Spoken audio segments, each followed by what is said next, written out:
Hey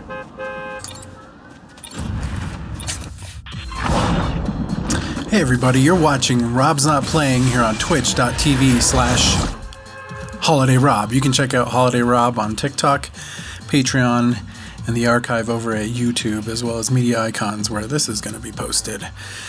Today we're talking about The Creator 2023, directed by Gareth Edwards and co-written by Chris Weitz.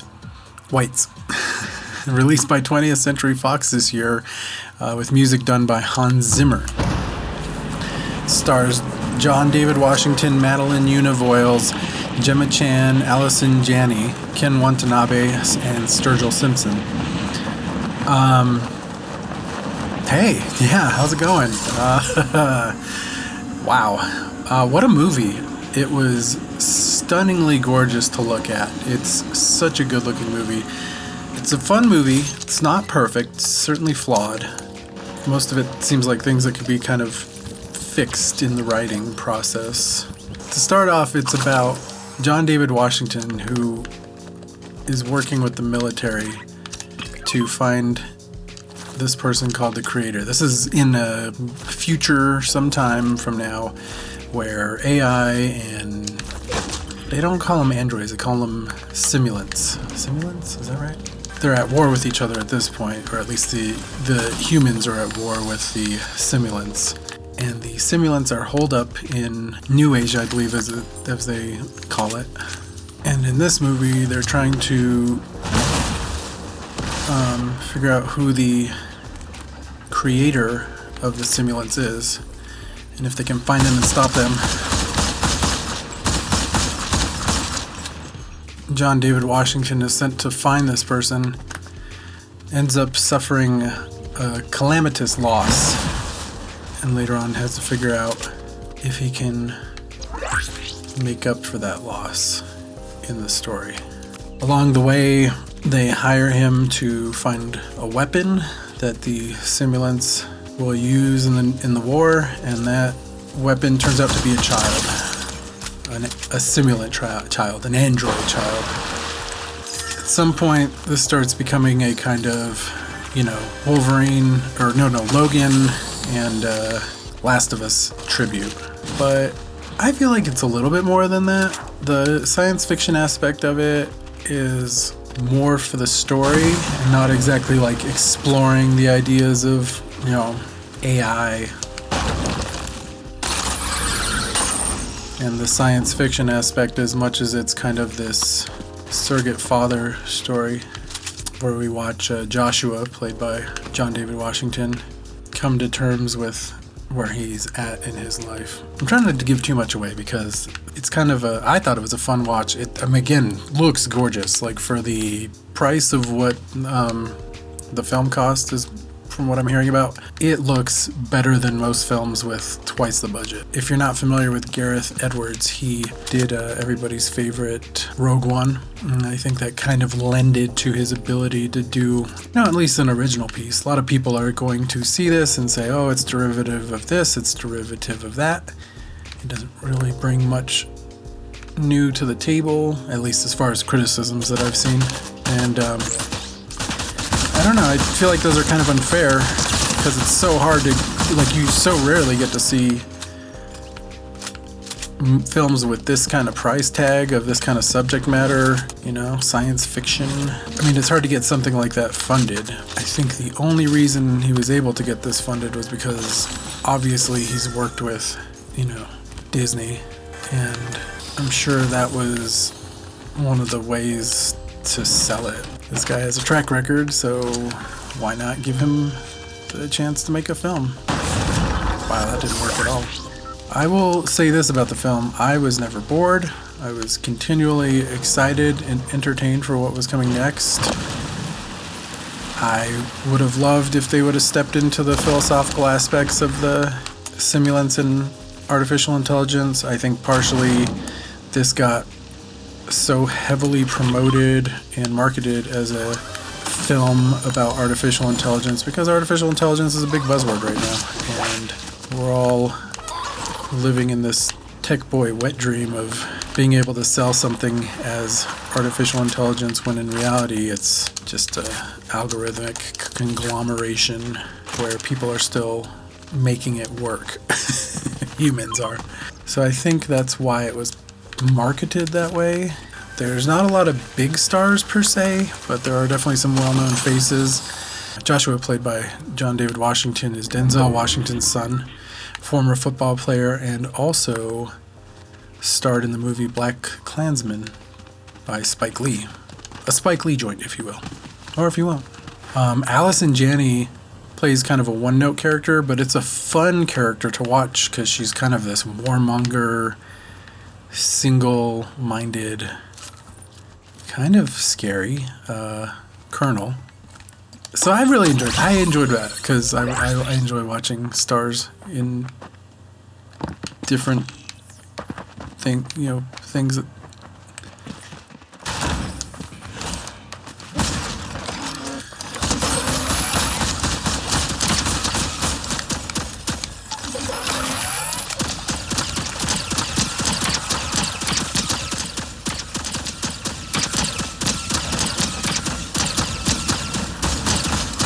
Wow. That guy will not go down, huh?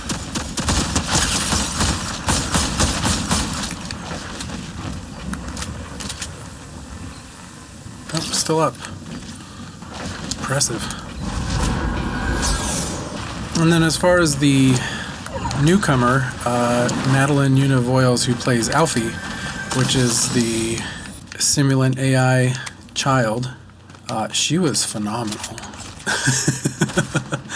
You look at her record and you're like, oh, there's nothing there.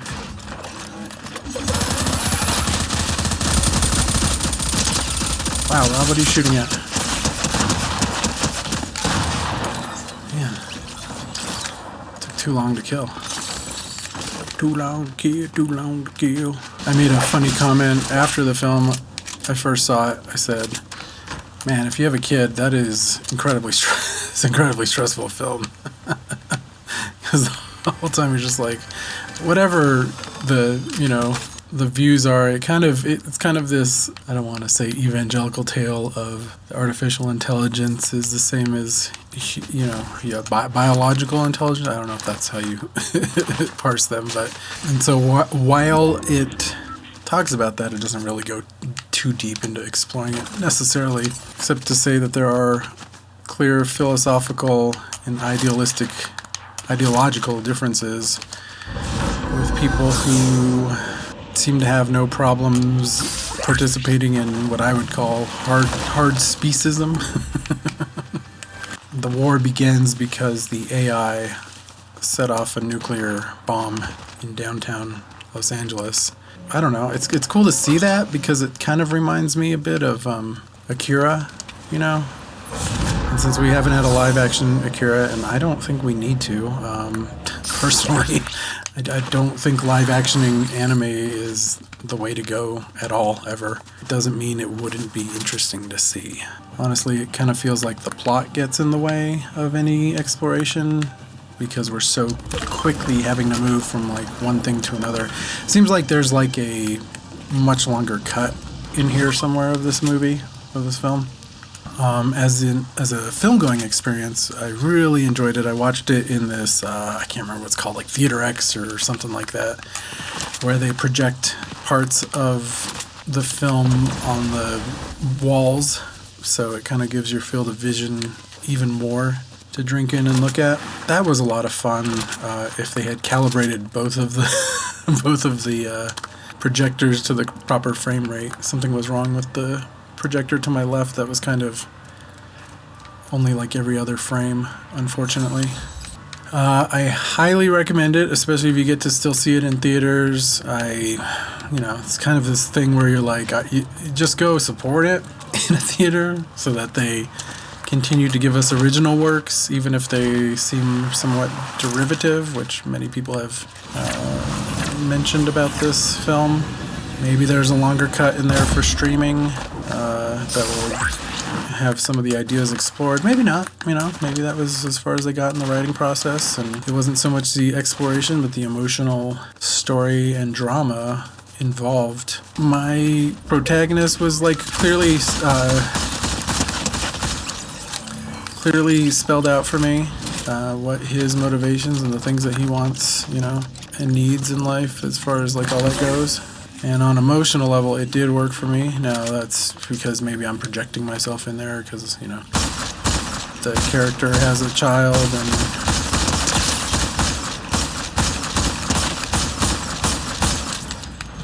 so I can kind of put myself in that seat. Pros could be longer, great action, looks amazing, fantastic performances, original idea, and incredibly deep world building. Outside of this annoying need to have that one shot, which I didn't even notice in the film, which they took that explosion that happened in, I can't think of where it happened in now all of a sudden. There was an explosion happened, it was horrible, and then they took it and CGI'd over it to use for like the promotional stuff in the campaign. That just seems dirty. Don't do that kind of thing. That's gross. Yeah, it's a cool shot. Yeah, it's cool to see, you know, to have your destruction based on something real, but like don't use a real life tragedy for your promotional materials. It's so just gross. I don't know.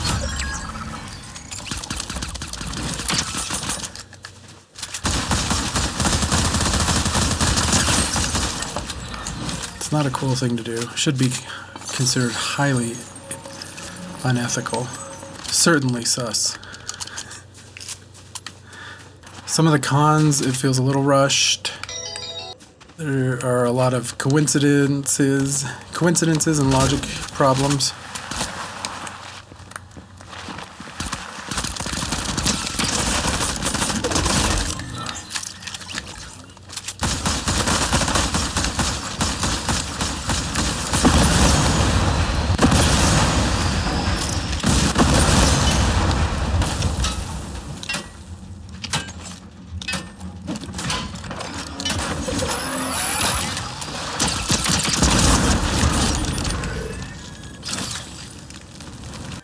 And derivative, but I still found engaging. I don't really give out number like ratings, but I will give a recommend or not recommend, and I do very much recommend this film.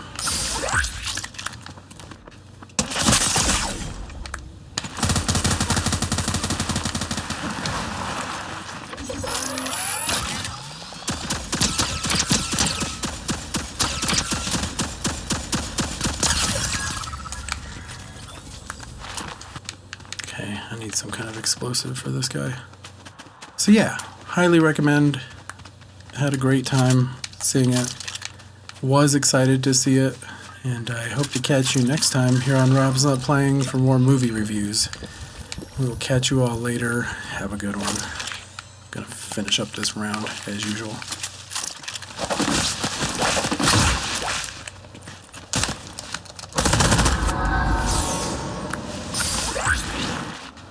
Oof.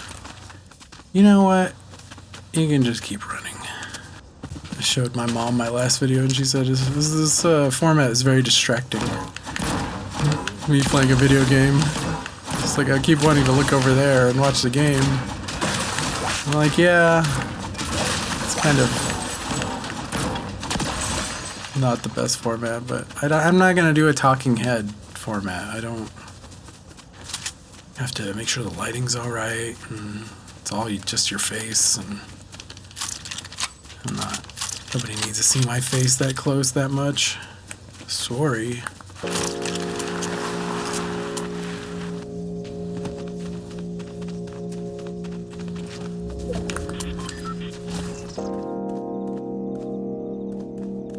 Where is everybody?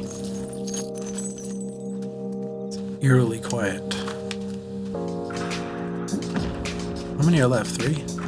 So there's 2. Oh yeah, look at that. Boy, I wish I had a rocket or something. I always feel like somebody's watching me.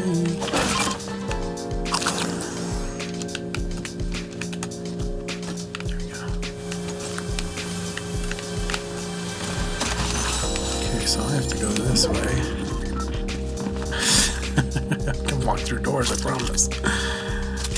think I have that ability, I imagine. Let's see. I don't think the fastest way to get out of here is going to be going up the stairs. Sheesh.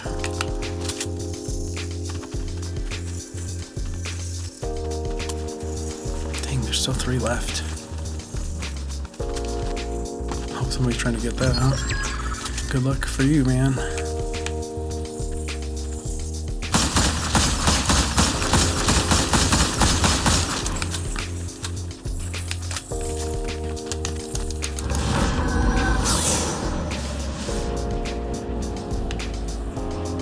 Woody woot woot woot.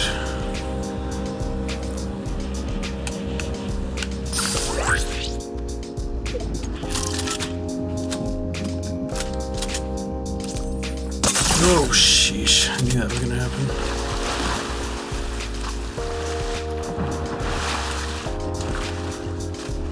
Who keeps doing that? It's really f***ing annoying.